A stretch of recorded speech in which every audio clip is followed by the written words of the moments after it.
This story right here was sent to me by Ashton Lewis, and I never thought I, I would have to do a story like this involving one of the most iconic actors of our time or ever. But it literally made me do the owl, almost do that owl 360-degree thing, or that 180. You know how owl looks backwards with his head? It kind of almost made me pull one of those. So we're talking about Billy Dee Williams today. And this story is an interesting one. I will say that. So I'm on this website and it's called out.com, and it says Star Wars Billy Dee Williams comes out as gender fluid. Now, before anybody uh takes that leap, no, that does not mean that Billy Dee Williams is a part of the G class or the B class of the Alphabet Academy.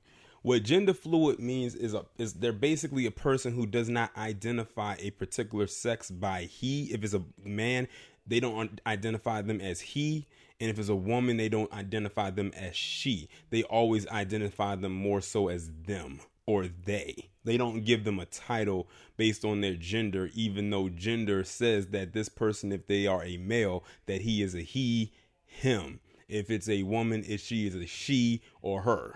That's basically what gender fluid is, but it's basically more confusion. I'll put it that way. Okay, I'm going to just go ahead and get into this article.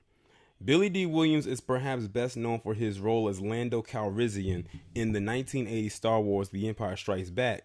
But at 82 years old, Williams wants you to know he's breaking the gender binary.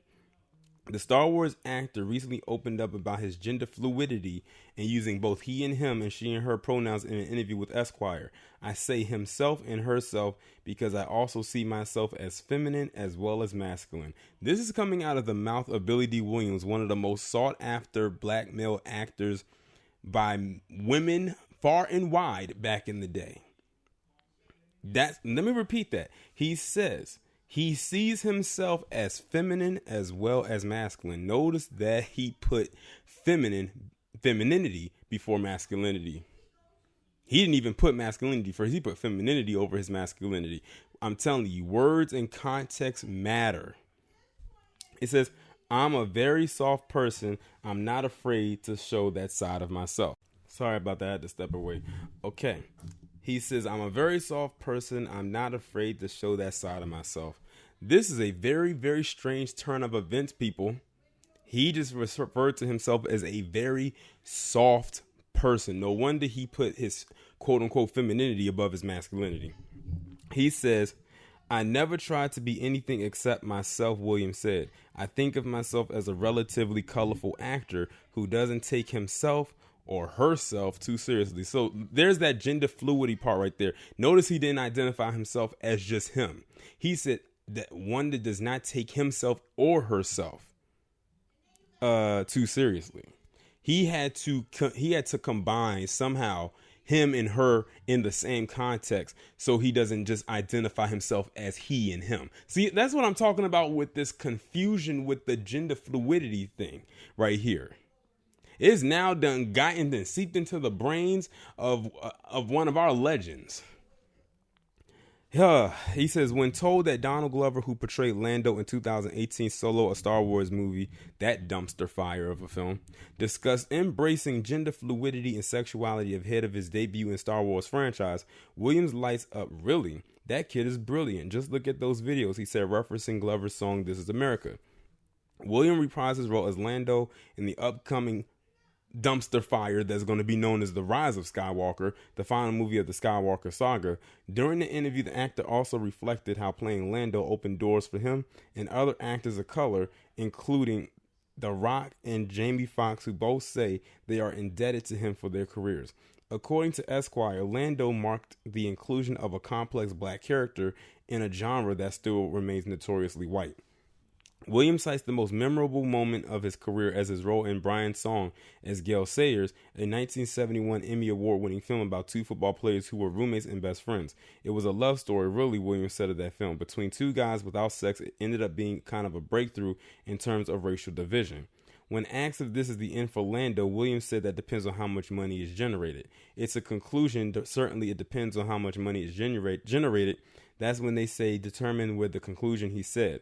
The one thing about show business, you can resurrect anything.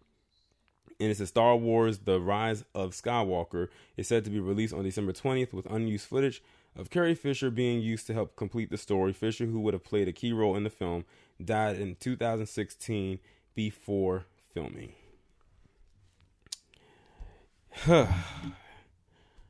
Yeah. Billy D, I'm going to just go ahead and say this, but I wish you would have took that to your grave. I mean, you're 82 years old. When did this whole gender fluidity thing come about for you? Because the fact that you're announcing it now at the age of 82, I'm willing to bet that this probably just kind of happened, and it's not something you've been harboring, for all these years. I mean, he's been in the industry for decades. Like I said, he's a legend. But this gender fluidity thing is crazy. And ironically, when I was reading the article, one of the first people that talked about it was coming from somebody, I guess, who was a part of the Alphabet Academy, because I see they got the rainbow flag in their username on Twitter. Well, it looks like Billy D might actually get some kind of invite to a GLAAD event next year. I wouldn't be surprised if he does. And I wouldn't be surprised if they give him some kind of an award.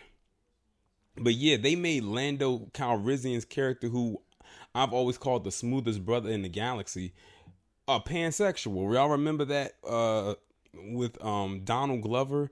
Basically, someone who's pansexual is someone who's attracted to almost everything. Like they basically say they don't discriminate.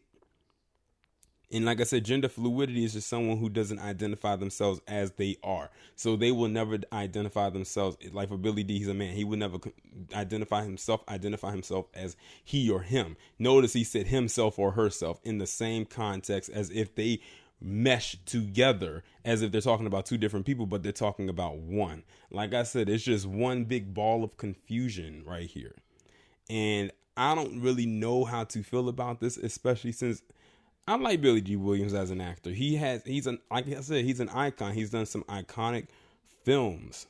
Lando Calrissian basically being one of the most major parts of his career.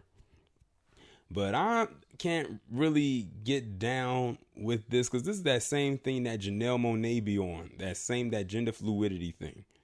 And that's actually the way they want society to go. I can imagine years down the line, maybe not that far down the line, they're going to say that if you refer to someone as he and her or she and he, that's going to be illegal. If y'all remember that guy who went off in that GameStop when he was supposed to be a woman, and the guy called him a man, he said, "It's ma'am." That's the direction that they're going to be headed in. I'm telling you, the build up is there. But y'all let me know what y'all think about this down in the comments, and I'll talk to you in the next one.